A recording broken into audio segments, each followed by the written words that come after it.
எங்கள் ஊரில் காதணி விழா என்றால் காற்றை கிடிக்கிற பாட்டு.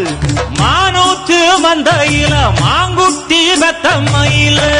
இந்த நாட்டிலேயே இந்த ஒத்த கூட்டத்துக்கு தாய் மாமங்கிற உரிமையும் பெருமை இருக்கு. மதுரைக்கார மானத்துக்காக எதை வேணாலும் விட்டு கொடுப்பான்.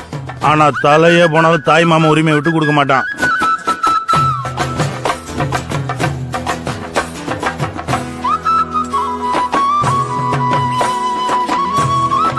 புருஷனமே சில்லுக்க பாக்குறவங்க கண்ண பறிக்க வடக்கம்பட்டி வெடி வெடிக்க அடிப்பட்டி தப்பு கொட்டி தாய் மாமே வாரானடி முயலுத தாய் மாமே.